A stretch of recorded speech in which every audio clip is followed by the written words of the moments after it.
July 1st, 1916. The early morning mist clings to the scarred fields of northern France, thick and gray, swallowing the first pale light of dawn. The air is cold, damp, and heavy with anticipation. Somewhere beyond the low rise, the distant rumble of artillery shakes the earth, echoing across the jagged remnants of hedgerows and shattered villages.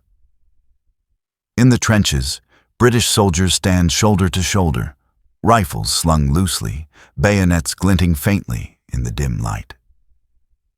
They are silent, taut with tension. Yet under the command of generals far behind the lines, they are told to advance calmly, step by measured step, across the skeletal wasteland of no man's land. Above them, the sky is a canvas of smoke and drifting shells. The ground is churned mud and tangled barbed wire. The soldiers can see the enemy's trench lines, distant yet impossibly close. And yet they are reassured. The artillery bombardment has supposedly destroyed German defenses.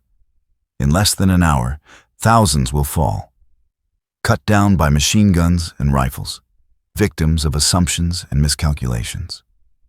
A single, final whistle pierces the fog. And with that, men begin to walk into history's deadliest hour.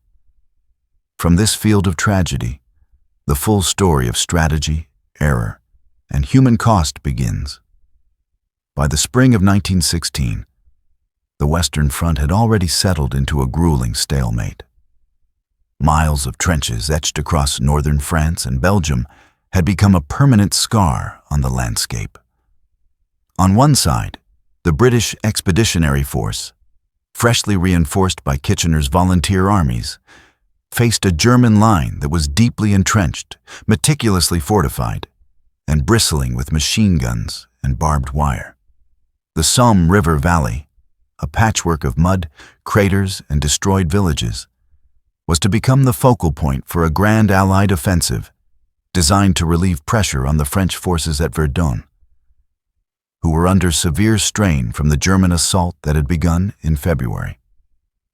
British planners, including General Sir Douglas Haig and his Chief of Staff Lieutenant General Sir William Robertson, faced immense pressure. Politically, a decisive action was demanded to maintain Allied morale and demonstrate to the world that Britain could sustain a war of attrition. Logistically, the effort was unprecedented. Over 1 million men were amassed along a front stretching more than 15 miles, supported by thousands of artillery pieces, hundreds of thousands of rounds of ammunition, and the intricate supply chains of railways and depots crawling behind the lines. The battlefield itself was a carefully surveyed grid, mapped with aerial reconnaissance photographs, trench diagrams, and coordinates. Yet for all this preparation, intelligence about German defensive depth remained limited. Reconnaissance suggested that the artillery barrage, planned to last 7 days, would obliterate enemy positions, cut barbed wire, and allow infantry to advance with minimal resistance. The human element, however, was far less predictable. Many of the soldiers were new volunteers, some barely trained, standing in the mud of chalky earth with packs weighing over 60 pounds. Their lives were governed by routine, inspection, drilling, and waiting for the orders that would launch them into no man's land. Officers moved among the ranks, attempting to instill discipline and courage. Yet there was an undercurrent of anxiety that could not be erased by protocol. For weeks, soldiers had observed the incessant shelling, listened to the cries of wounded men carried back through narrow communication trenches, and read the bulletins of distant battles, all while trying to reconcile the promise of victory with the palpable reality of death. Commanders on both sides were engaged in a deadly chess match. The Germans had learned from the battles of 1914 and 1915 to construct defense in depth. Multiple trench lines, concrete dugouts, interlocking machine gun nests, and carefully sighted artillery. They anticipated that even a prolonged bombardment could not entirely destroy the defensive network, and they prepared counterattacks from positions outside the reach of British observation. Haig and his staff, by contrast, placed enormous faith in the artillery's ability to break the enemy line, underestimating the Germans' capacity for survival beneath reinforced shelters. Calculations were made in abstract terms: yards of wire cut, craters per mile, men per sector, without fully accounting for the chaotic realities of a battlefield under fire. Civilian populations, too, were drawn into the wider context. Villages along the Somme had been evacuated, homes stripped bare, fields left fallow or churned by shell fire. The landscape carried the imprint of previous skirmishes: ruined churches, collapsed walls, and tree stumps transformed into eerie silhouettes against a gray sky. Weather added another unpredictable variable. Spring rains had turned much of the terrain into mud that could swallow men and equipment alike. Supply convoys struggled through narrow tracks, artillery bogged down in craters, and every logistical delay threatened to disrupt the carefully synchronized assault. The strategic plan hinged on an almost mechanical execution. Soldiers were to leave their trenches in waves at 0 hour, advance in straight lines across open ground, and occupy the German positions supposedly neutralized by the week-long bombardment. Communication trenches would allow reserves to flow forward, while artillery would follow up to suppress any remaining resistance. The numerical superiority of the British forces was clear. Roughly 30 infantry divisions poised against 10 German divisions in the sector. Yet numerical advantage could not account for the lethality of modern machine guns, the accuracy of artillery, or the determination of a dug-in enemy. In the weeks leading to July 1st, training and rehearsal continued relentlessly. Soldiers practiced climbing out of trenches, forming ranks, and moving in unison. Officers were briefed on timing, sectors of advance, and contingency measures. There was confidence, but it was the confidence of assumption that calculations, diagrams, and artillery fire could substitute for the unpredictable realities of combat. The preparations, immense and meticulous, created a veneer of control over an environment defined by chaos. As the first day of the Battle of the Somme approached, all these elements, strategic planning, logistical organization, human readiness, and environmental factors, converged in a moment of tension unlike any before. The stage was set, not just for a battle, but for one of the deadliest and most infamous hours in military history. From these circumstances, the British soldiers would step forward, believing the worst had already been erased by their commander's calculations, and into a catastrophe that would reverberate far beyond the fields of northern France. As the first day of July 1916 approached, the immense scale of the operation became apparent not only to commanders, but also to the men who would execute it. The British Expeditionary Force, along with forces from the British Empire, Canadian, Australian, and South African units, lined the trenches from Serre in the north to Maricourt in the south. Each division had a designated sector, mapped with exact coordinates, targets, and objectives.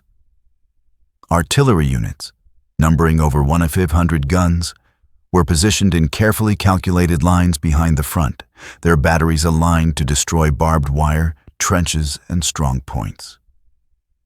Shelling was scheduled to be constant for 7 days, interrupted only to allow observation and correction. Yet even with such meticulous planning, flaws were already emerging. Shells often failed to detonate, gaps in barbed wire remained, and German dugouts, many reinforced with concrete and buried deeply, would survive the heaviest bombardment. Communication was another critical factor.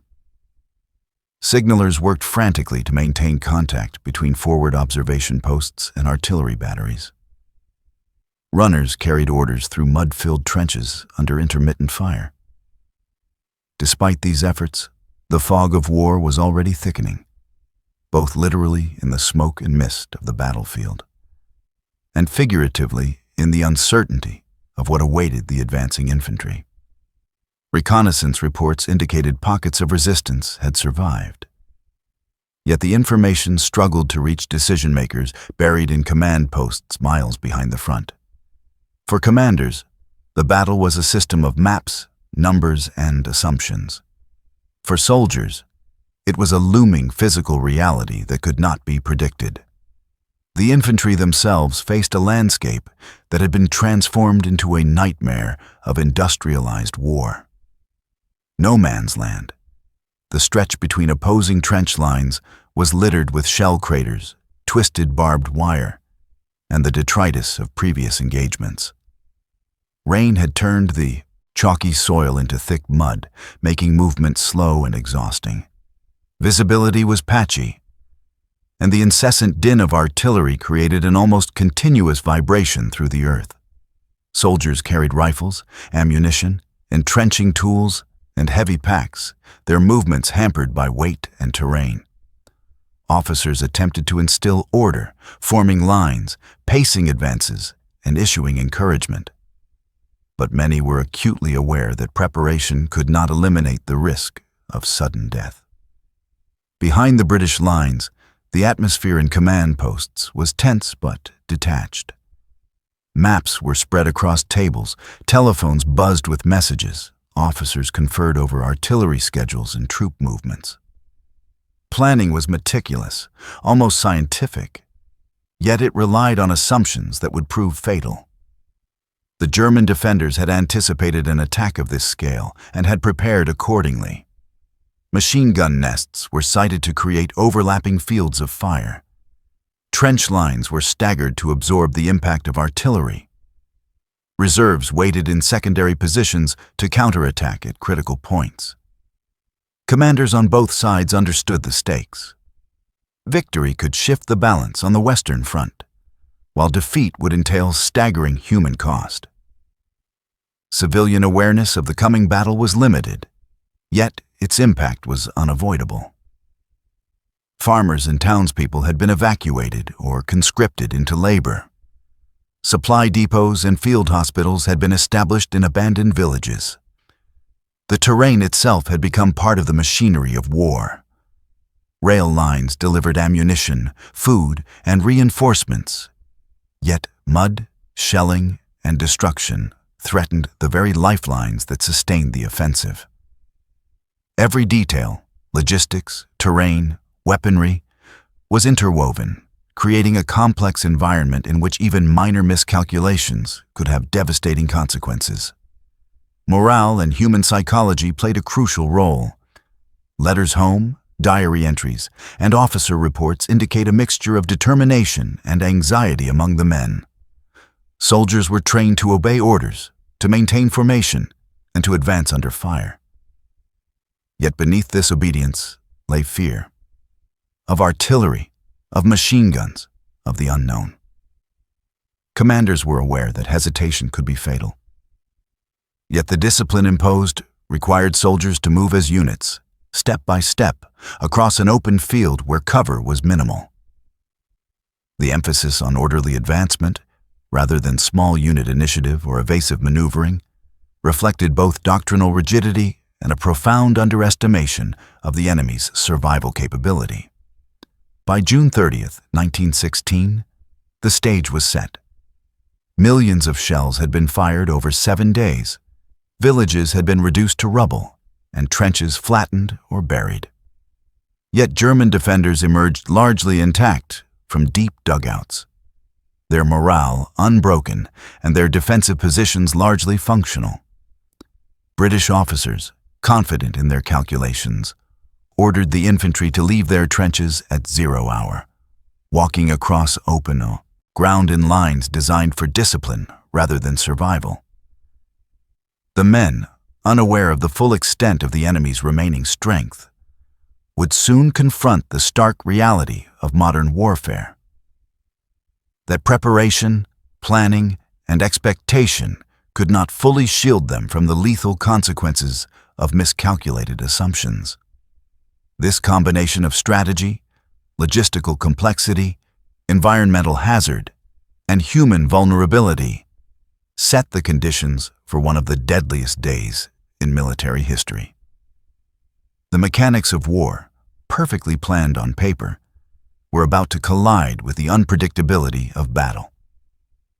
And in that collision, thousands of men would pay the ultimate price for errors made far behind the front lines.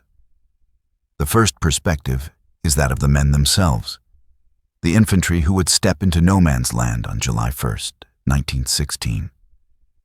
In the pre-dawn hours, they stood in the trenches of the Somme, shoulder to shoulder, rifles at the ready, faces smeared with mud and anxiety. Their training, largely theoretical, emphasized obedience and coordination. Move in lines, advance steadily, and hold formation under fire. For many, it was their first engagement, yet they were expected to execute a maneuver that had been rehearsed in barracks and chalked on maps, not tested under actual battlefield conditions. The ground in front of them was torn into craters from the artillery barrage, littered with tangled barbed wire, and scattered with remnants of trees and buildings reduced to kindling. The soldier's perspective was immediate, tactile, and inescapable. The air carried the metallic tang of damp earth, gunpowder, and fear. A single misstep could mean entanglement in wire, exposure to machine gun fire, or a fall into a hidden shell crater. Officers urged calm. Whistles and bugles punctuated the uneasy silence. The expectation was that the prior bombardment had neutralized the enemy. Yet men could hear faint movements in the German trenches, a hint of life that contradicted the assumptions behind their orders. Every step forward was a negotiation with gravity, mud, and the ever-present threat of death. From a tactical standpoint, the assault plan itself reflected both innovation and catastrophic misjudgment. British commanders relied heavily on creeping artillery barrages intended to precede and protect the infantry. In theory, the barrage would suppress German positions while the infantry advanced in prearranged lines. In practice, communication difficulties and miscalculations in range rendered much of the shelling ineffective. Wire cutting was incomplete. Dugouts remained intact, and many machine gun positions were untouched. When the British lines advanced, they did so into pre-sighted fields of fire, crossing hundreds of yards of open ground with only minimal cover. Modern defensive technology, machine guns, rapid-fire rifles, and strategically sited trenches ensured that the human wave tactic, already questionable, became nearly suicidal. Technology played a critical role, both as promise and peril. Artillery was central to the offensive, 2,500 guns firing millions of shells over 7 days. Yet the quality of munitions and the inaccuracy of bombardments often left German defenses operational. Barbed wire, intended to slow infantry, was only partially cut, creating deadly obstacles that forced men into kill zones. Machine guns, often mounted in reinforced bunkers or hidden behind earthworks, delivered sweeping fire across the open ground, their rate of fire far outpacing the infantry's ability to respond. Even rifles, grenades, and mortars, when used by experienced defenders, were devastatingly effective against troops advancing in linear formations. Command decisions at the highest level compounded these risks. General Haig and his staff assumed the bombardment had sufficiently weakened enemy defenses, trusting in mathematical models and aerial photographs that failed to capture subterranean fortifications. Orders emphasized coordination, not adaptation. Soldiers were instructed to advance in fixed intervals, ignoring terrain or evidence of surviving enemy fire. Communication was rigid, with runners and signals providing updates slowly, often too late to adjust artillery fire or redirect units. These decisions illustrate a critical disconnect. Commanders planned war as a series of predictable mechanics, while the reality on the ground remained fluid, chaotic, and lethal.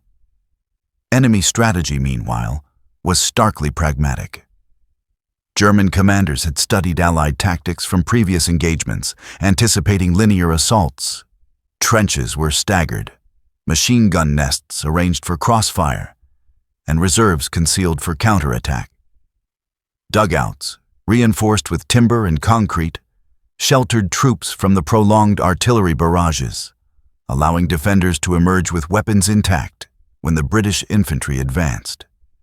German soldiers, experienced and disciplined, could exploit terrain and observation to devastating effect, transforming British assumptions of clear defenses into catastrophic vulnerability. The psychological dimensions of the battle cannot be overlooked. Soldiers faced the dual challenge of obeying orders while confronting an environment designed for maximum lethality. Reports and memoirs describe an almost mechanical resolve. Men stepping forward despite fear, trained to respond to commands, often unaware of the full scale of danger. Officers grappled with the moral weight of sending waves of men into exposed terrain. Yet, adherence to doctrine and military culture demanded obedience. The resulting tension between individual survival instinct and collective military expectation shaped every movement and every casualty. Logistical and environmental factors amplified these dangers. Heavy rain had rendered much of the battlefield a quagmire, slowing movement and exhausting men before they encountered enemy fire. Craters, shell fragments, and tangled wire created natural choke points, funneling troops into predictable lines that machine guns could exploit. Supply chains struggled to maintain ammunition and water, while wounded men often remained exposed, trapped in mud or bleeding in open ground. Even with overwhelming numerical superiority, the British infantry faced a battlefield optimized for defensive efficiency, where every miscalculation became lethal. In Somme, the angles converge. Human vulnerability, tactical rigidity, technological limits, command assumptions, and enemy preparedness combined to create a crucible. Soldiers advanced with courage, following orders with discipline, yet the structural and strategic environment ensured massive losses. The first day of the Somme was not merely a failure of bravery. It was a failure of preparation, a misreading of the enemy, and a misjudgment of modern firepower. Each element, human, technological, logistical, and strategic, intersected in ways that magnified risk and amplified the fatal consequences of decisions made miles from the front line.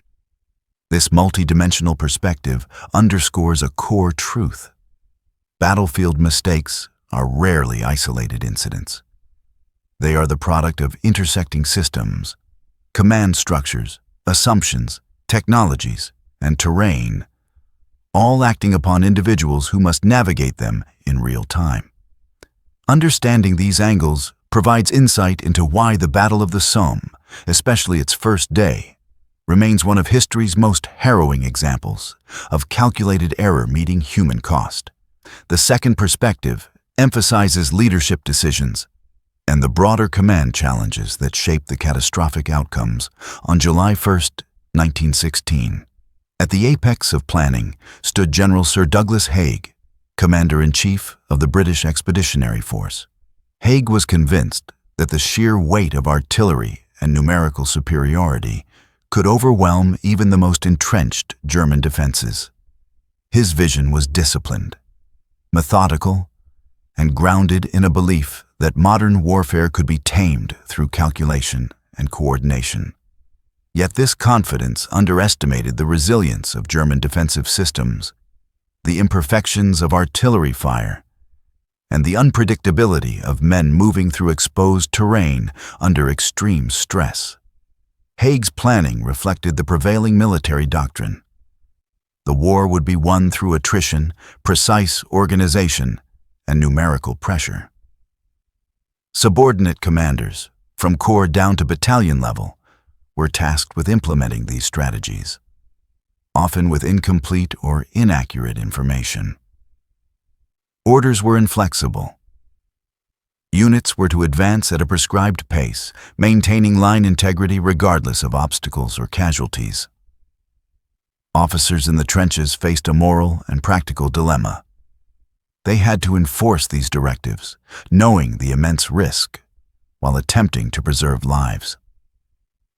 Communication limitations exacerbated the problem. Telephones frequently failed under shelling, runners were delayed or killed, and visual signals were obscured by smoke and fog.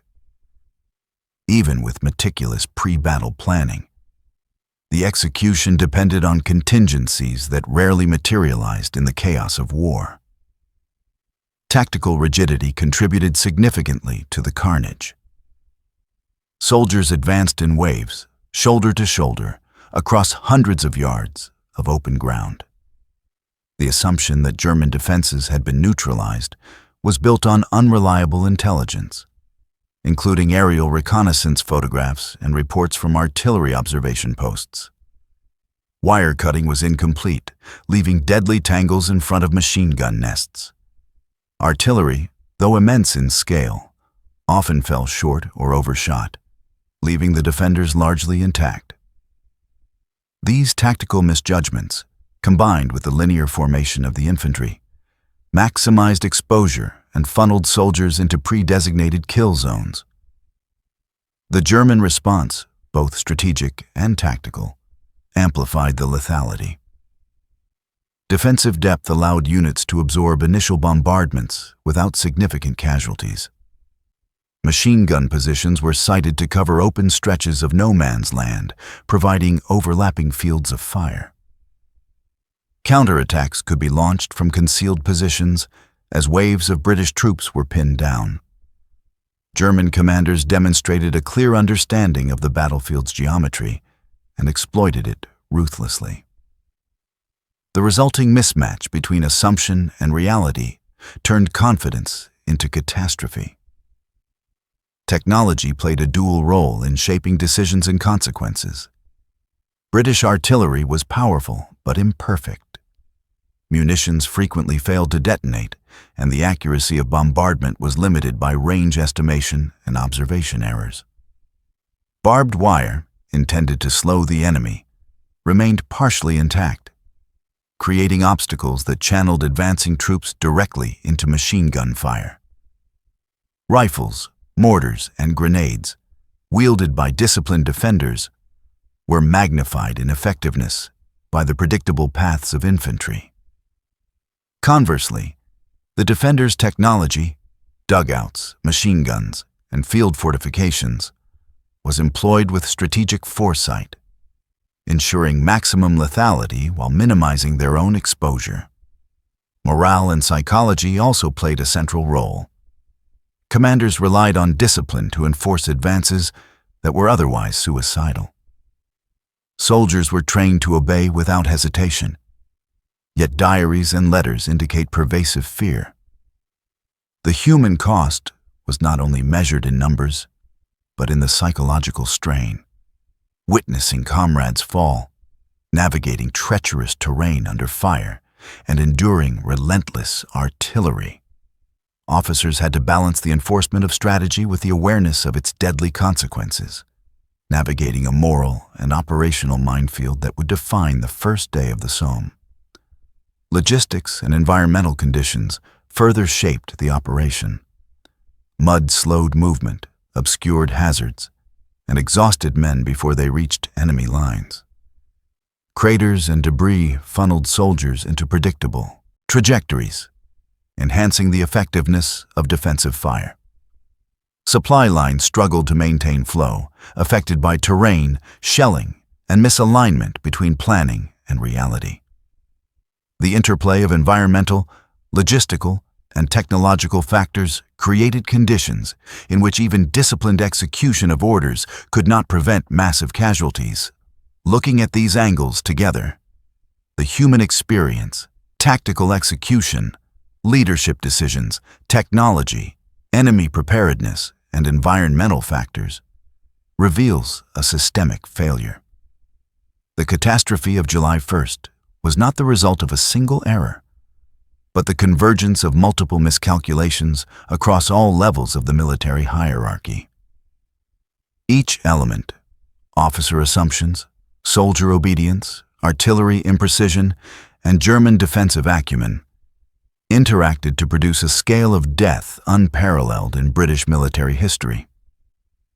Ethical and psychological perspectives are equally important. Soldiers were subjected to orders that ensured heavy casualties. Yet military culture valorized obedience and duty above survival. Commanders relied on hope, calculation, and precedent to justify decisions that, in hindsight, were tragically flawed.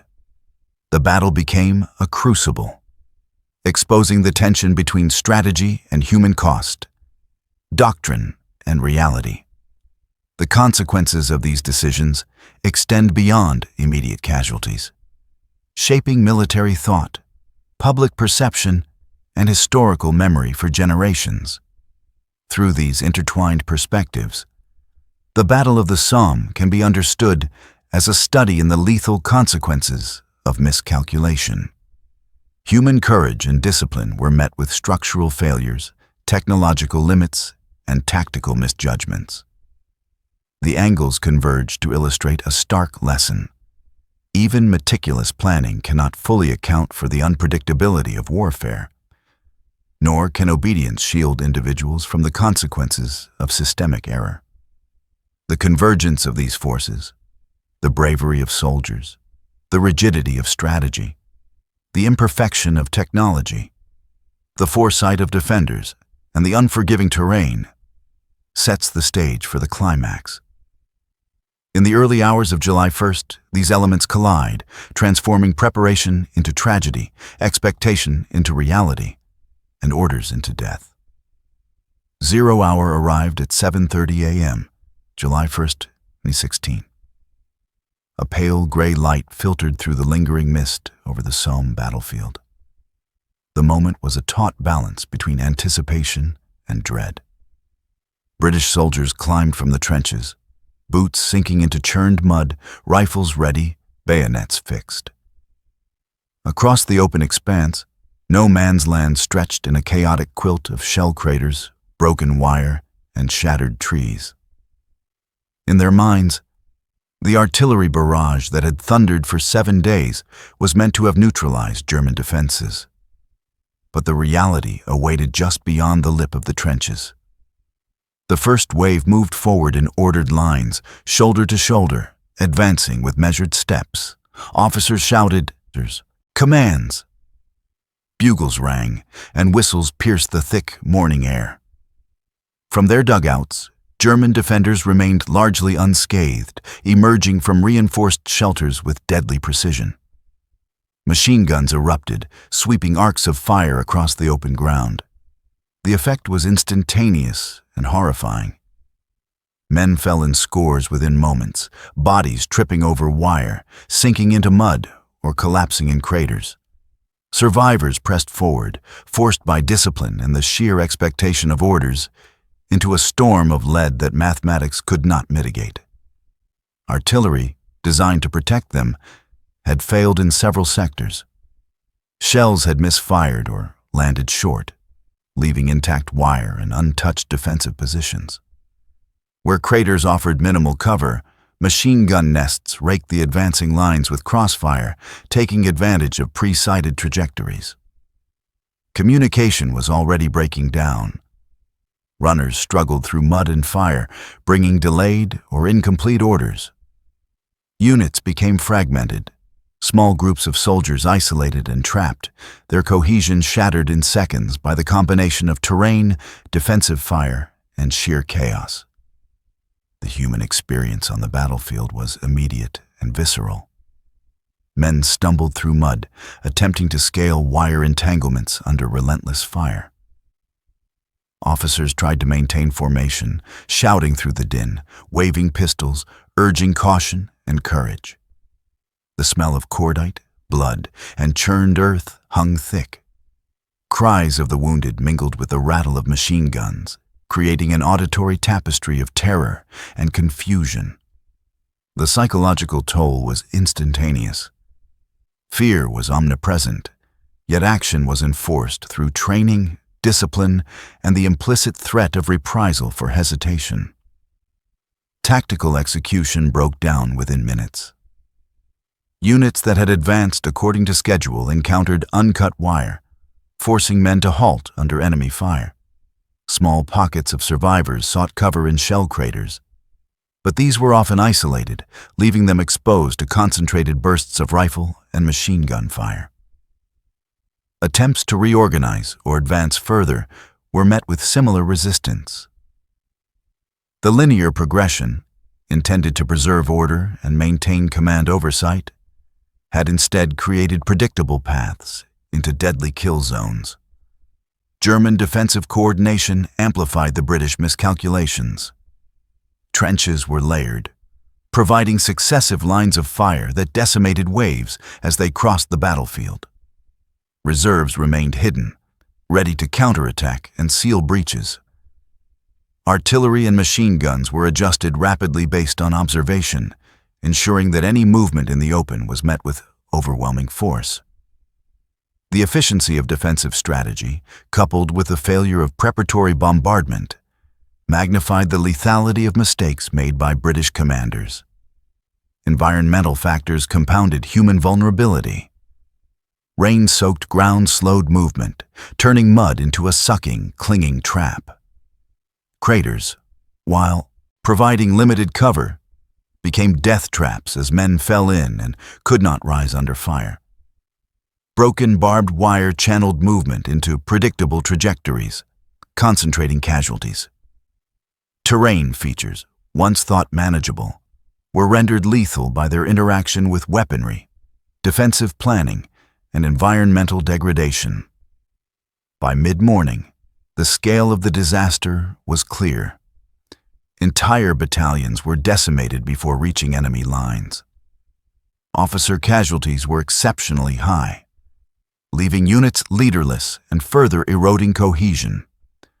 Survivors clung to cover, improvising positions in craters, attempting to return fire with rifles and grenades where possible. The artillery barrage, now silent in most sectors, left infantry exposed. Waves continued to advance as planned, unaware of the futility, resulting in staggering numbers of deaths and injuries in the opening hours. The command perspective was equally strained. From headquarters, reports began to filter in, incomplete and fragmented. Initial optimism gave way to disbelief as casualty figures emerged. Communications failures prevented timely adjustments.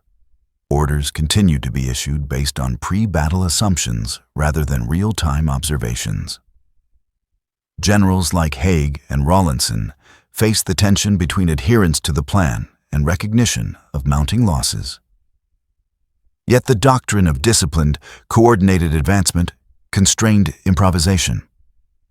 Strategic goals, capturing German lines and relieving Verdun, remained the priority, even as human cost escalated exponentially. Technology, intended to provide advantage, revealed its limitations. Rifles jammed, artillery shells misfired, and the coordination of support units could not match the speed and lethality of German machine guns. The scale of the battlefield and the dispersal of units meant that even effective elements of the plan could not compensate for localized failures. Each technological shortcoming amplified human vulnerability, creating feedback loops of chaos and attrition.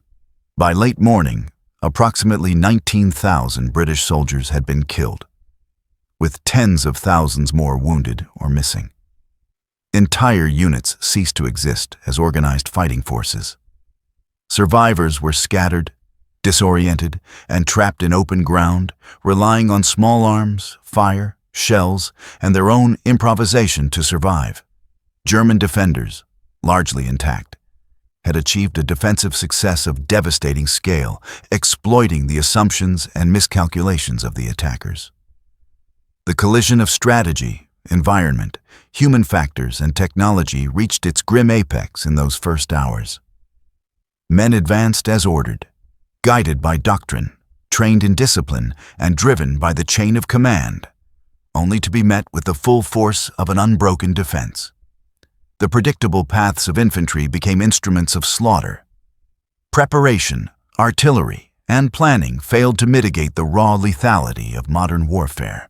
In this moment, the fatal consequences of systemic errors, leadership assumptions, and tactical rigidity were fully realized. The battlefield at mid-morning was a tableau of horror. Craters filled with bodies, mud-stained survivors huddled for cover, officers desperately attempting coordination, and German defenders exploiting every advantage. Each aspect of the battle, the human, technological, strategic, and environmental, intersected in a manner that magnified the scale of disaster. From these initial hours, the course of the Battle of the Somme was irrevocably altered.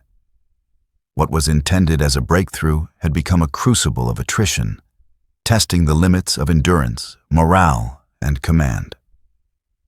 The first day would be remembered not for strategic success, but for the staggering human cost, the lessons of miscalculation, and the horrifying reality of modern industrialized warfare. The unfolding catastrophe set the stage for the subsequent hours and days, where small adjustments, localized heroism, and tactical improvisation would continue to collide with the rigid framework of the plan, shaping one of history's most infamous battles. As the morning of July 1st progressed toward noon, the scale of devastation deepened across the Somme battlefield. Small groups of British soldiers, disoriented and leaderless, sought refuge in shell craters, using rifles and grenades to suppress German fire when possible. The rigid wave formations dictated by orders had collapsed in many sectors, replaced by ad hoc movements determined by survival rather than strategy. Officers, often casualties themselves, struggled to reorganize fragmented units under the unrelenting din of artillery, machine guns, and rifle fire. The battlefield was a cacophony of sound. The staccato rattle of bullets, the whistle of incoming shells, the cries of wounded, and the intermittent roar of explosions that churned earth and bodies alike. German defenders exploited every advantage. Dugouts provided shelter from preceding bombardments, allowing fresh troops to emerge with functional weapons, while advancing British formations were already decimated. Machine gun teams adjusted fields of fire in real time, covering approaches that artillery had failed to suppress. Where infantry attempted to maneuver through craters or around uncut wire, they were funneled into pre-sighted kill zones.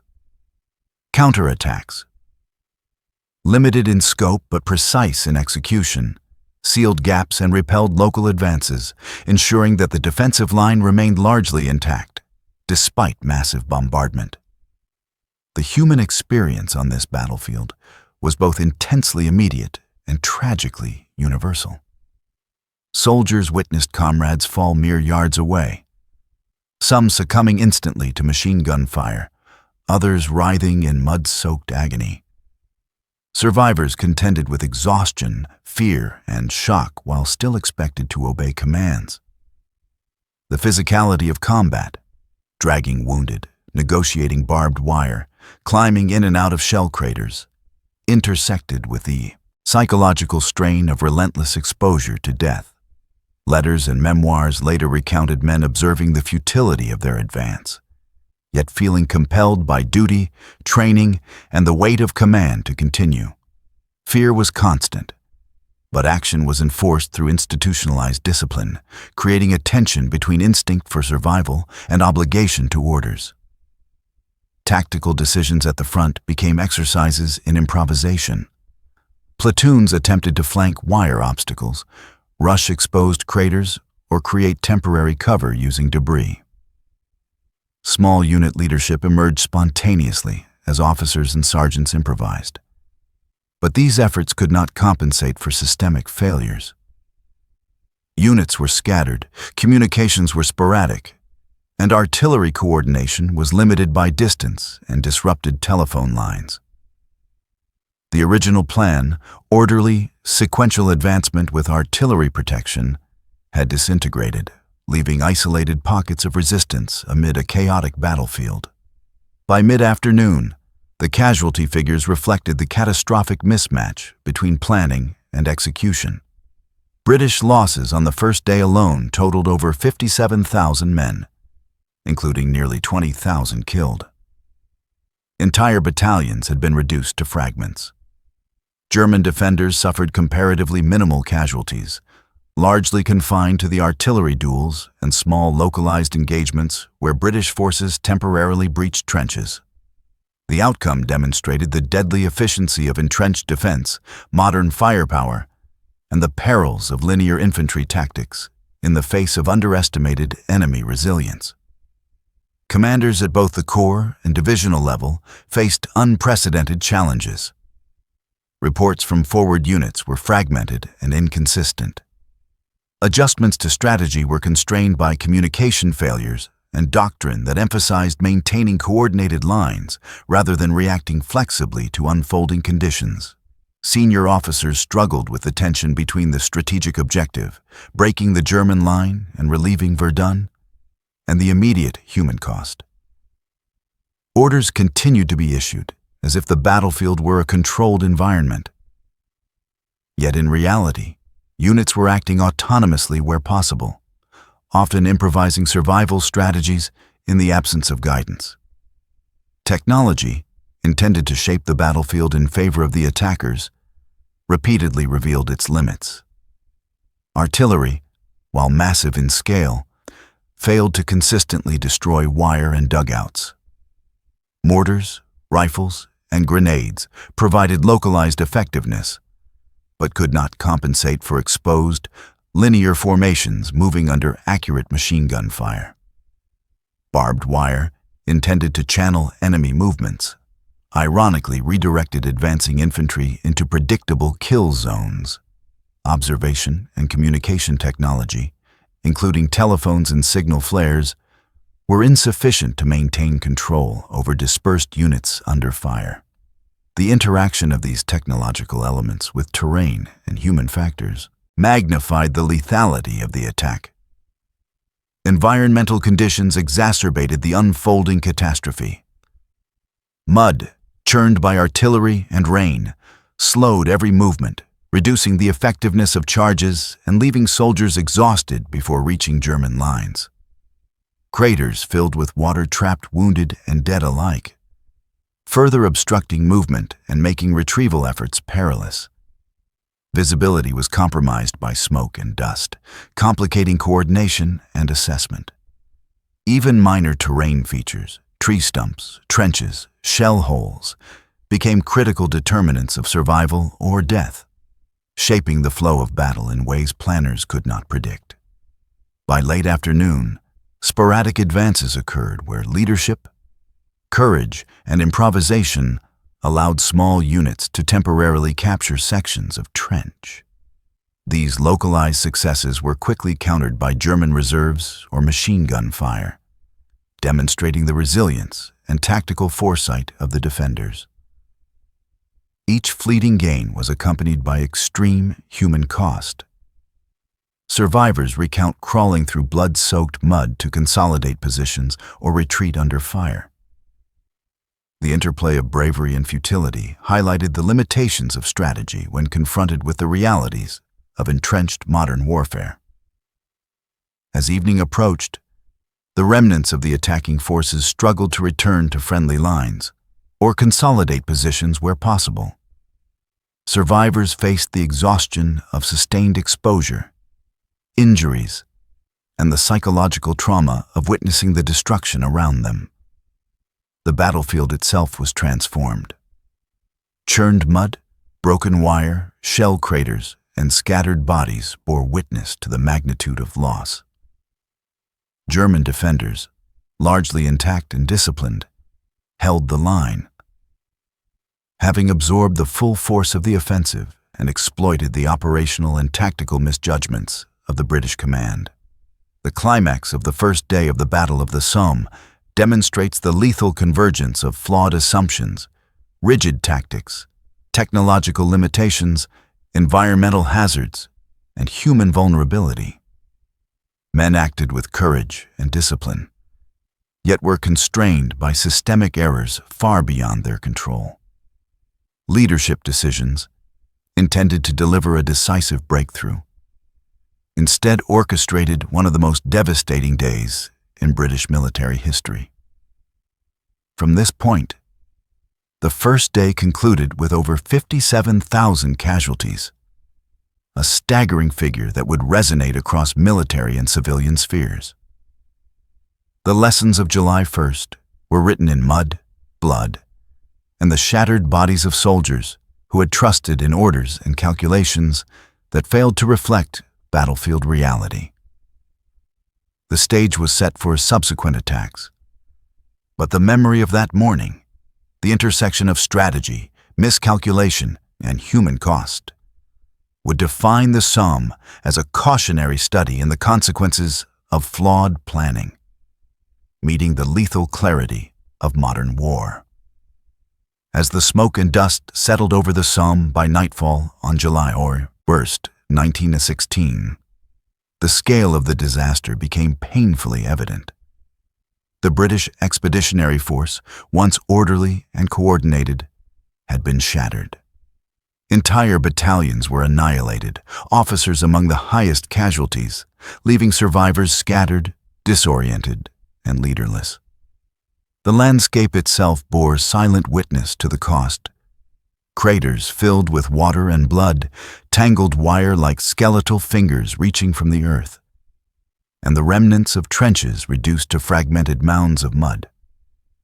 In the chilling twilight, the few who survived crawled back toward their lines, exhausted, injured, and haunted by the deaths of comrades. Reports reaching headquarters painted a grim tableau. Of approximately 120,000 men who went over the top that morning, over 57,000 were casualties. 19,000 would never return.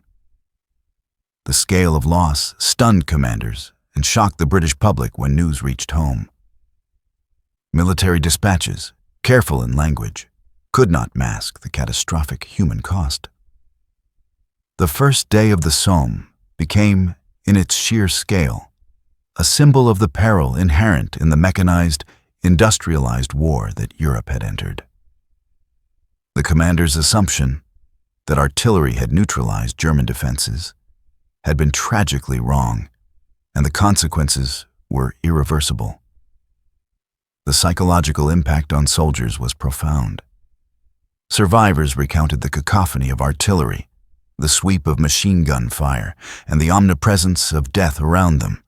Many men were traumatized, suffering what would later be understood as shell shock, unable to reconcile obedience with the devastation they had witnessed. Units that survived the first assault struggled to reorganize, their cohesion fractured. Leadership at lower levels became critical, as junior officers and non-commissioned officers improvised under conditions of extreme stress. These emergent leaders often guided the remnants of their units through the shattered battlefield, making decisions that reflected immediate survival rather than broader strategic objectives. Strategically, the consequences were both immediate and far-reaching. The failure to break the German lines on the first day meant that the battle would stretch over months rather than hours. Operational objectives: relieving pressure on Verdun, capturing key positions, and forcing a breakthrough, remained unrealized, requiring repeated assaults and continual reinforcement. The German forces, meanwhile, remained largely intact and reinforced their defensive positions, demonstrating the effectiveness of entrenched defense against linear infantry tactics supported by overestimated artillery barrages. Commanders on both sides began to understand the limits of strategy when confronted with modern firepower and well-prepared defenses. Material and logistical ramifications were equally significant. The British had expended millions of shells over the week-long preliminary bombardment, Yet much of the damage to German defenses was superficial. Wire remained largely intact. Dugouts had survived, and machine gun positions remained operational. Supply lines were stretched as replacements, ammunition, and medical support were rushed forward. Hospitals struggled to cope with the scale of wounded, while field units contended with disrupted communication and fractured command structures. The battle revealed not only flaws in tactical planning, but also limitations in logistical execution, forcing adjustments in how future operations would be supplied and coordinated. Public perception and morale were deeply affected.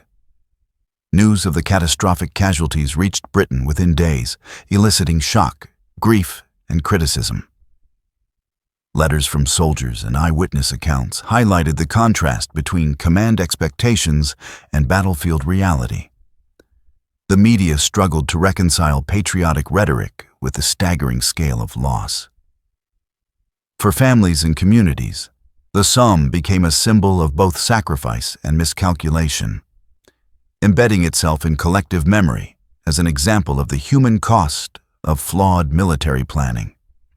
The emotional resonance of this day would influence political discourse, military doctrine, and cultural perception for decades. The German perspective offers an important contrast. Commanders, well prepared for the assault, had achieved a defensive success of extraordinary efficiency. Losses were comparatively minimal, and surviving units were ready to exploit any British vulnerability. The German army demonstrated the effectiveness of depth, coordination, and anticipation, validating the strategic emphasis on entrenched defense and pre-positioned reserves.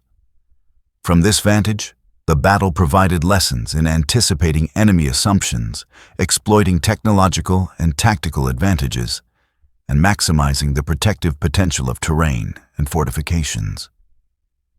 Casualty statistics reveal the staggering human impact with sobering clarity. Entire divisions were decimated in hours. Soldiers who had trained for months were cut down before reaching the enemy. The losses among junior officers were particularly severe, creating immediate operational challenges. Field reports indicate that some units lost more than half of their men within the first advance. Medical units were overwhelmed. Evacuation of the wounded was perilous under ongoing fire.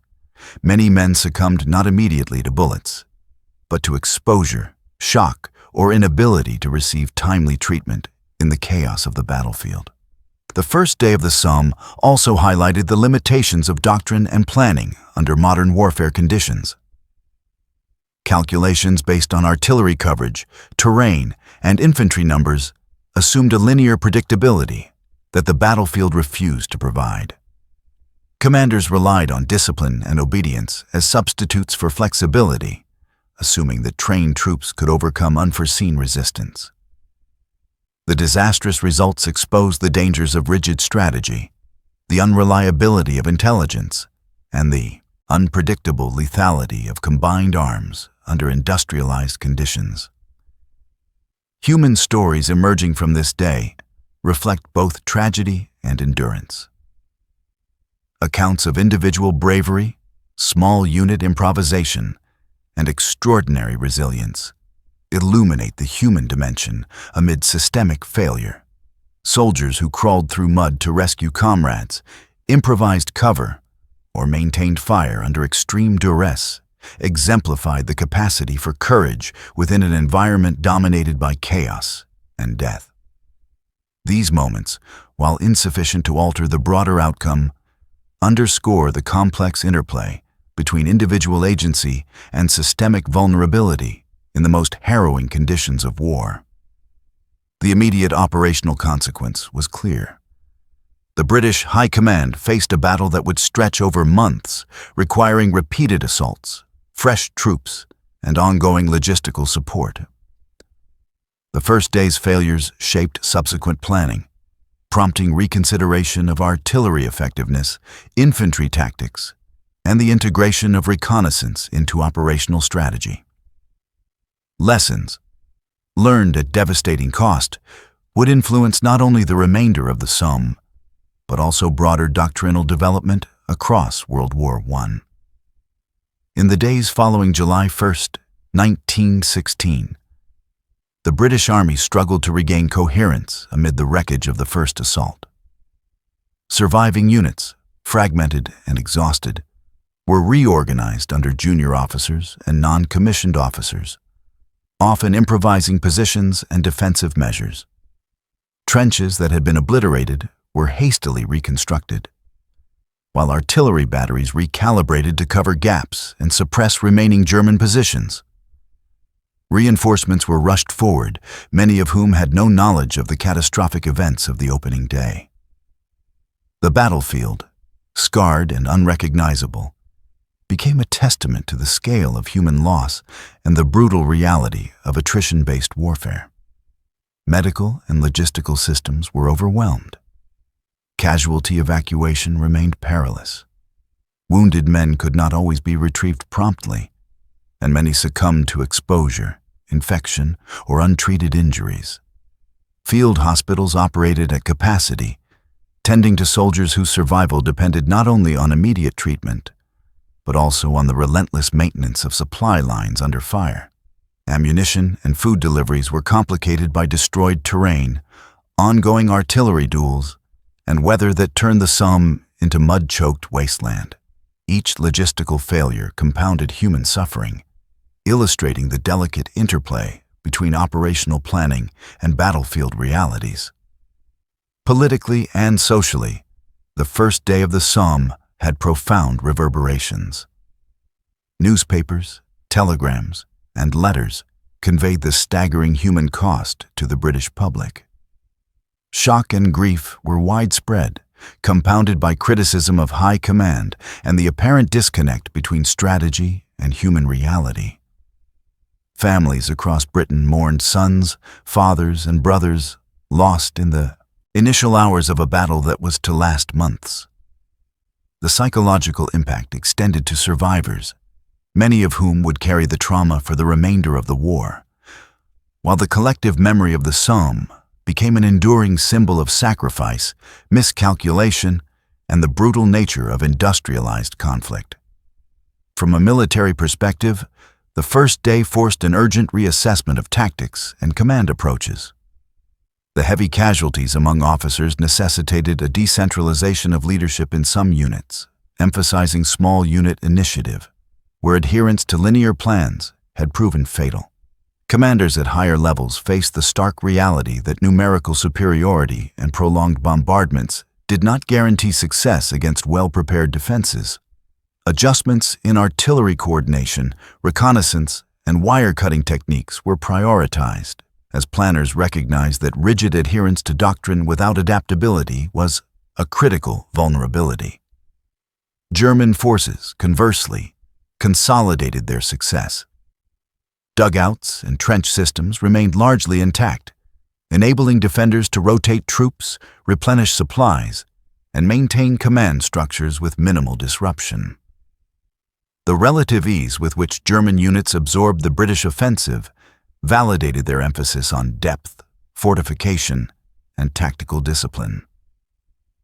While casualties did occur from artillery and sporadic infantry successes, the overall defensive integrity remained, allowing German commanders to anticipate and counter subsequent attacks with calculated efficiency. The long-term operational consequences of the first day were profound. The failure to achieve a breakthrough extended the Battle of the Somme into months of grueling, attritional warfare. Successive waves of infantry were committed, artillery was expended in vast quantities, and logistical systems were pushed to their limits. Yet the lessons learned informed incremental improvements. Artillery coordination was refined, wire cutting became more systematic, observation techniques were enhanced, and small unit leadership gained greater emphasis. Each adaptation, born from catastrophe, reflected the hard-won experience of survival amid overwhelming adversity. Casualty statistics underscore the scale of loss.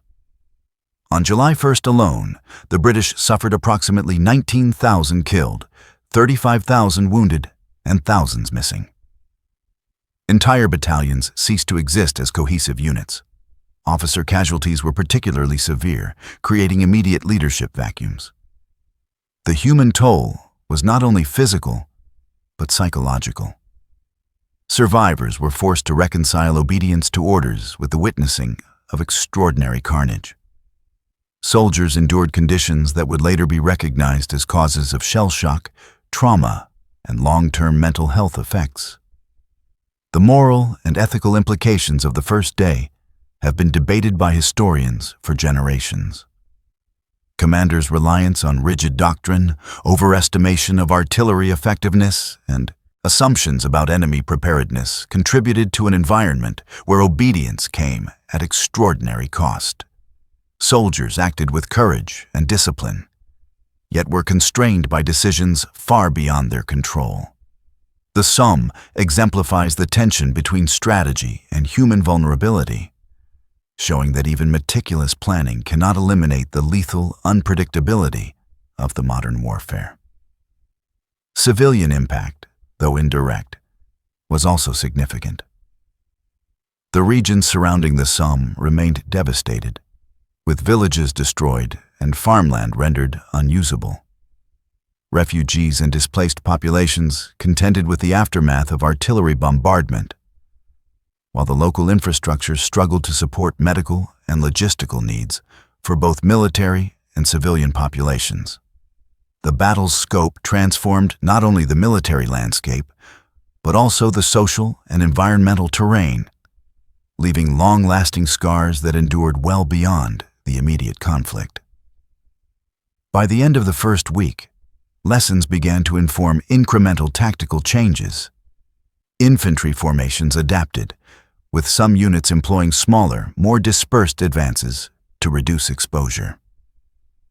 Artillery coordination improved, targeting wire more effectively and suppressing enemy positions before infantry movement. Commanders increasingly recognized the need for decentralized decision-making to allow units to react to dynamic battlefield conditions. Yet even these adaptations were limited by the scale of the offensive, the lethality of entrenched defenses, and the overarching strategic imperative to maintain pressure on German lines. Ultimately, the first day of the Somme stands as a grim testament to the consequences of battlefield miscalculations.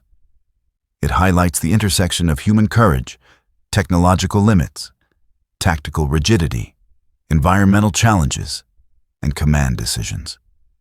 The catastrophic loss of life was not the product of chance, but of systematic errors that unfolded in real time, magnified by the deadly efficiency of modern weaponry and entrenched defenses.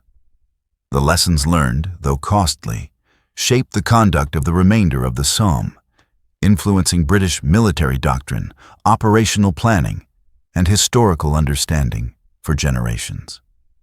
The unfolding tragedy of July 1st, 1916, thus serves as both a cautionary tale and a study in the harsh realities of modern warfare. It underscores the stark truth that preparation, planning, and courage cannot always overcome the lethal convergence of error, assumption, and the unforgiving realities of the battlefield. The echoes of that day would reverberate across military, societal, and historical memory, defining the Somme as an enduring example of the cost of misjudgment and the resilience of those who survived. The Battle of the Somme, particularly its first day, remains a stark reminder of the human cost of miscalculation in warfare. Over 57,000 casualties in a single morning, including nearly 20,000 dead, revealed the brutal intersection of strategy, technology, and human vulnerability. Soldiers advanced with courage and discipline, yet their bravery was insufficient to overcome rigid doctrine, flawed assumptions, and the lethal efficiency of entrenched defenses. The battlefield, scarred by mud, shell craters, and wire, bore witness to both the resilience and the fragility of those who fought. Historically, the Somme illustrates the limitations of pre-industrial military thinking confronted by industrialized weaponry. Artillery, intended to clear obstacles and suppress defenders, was imperfect.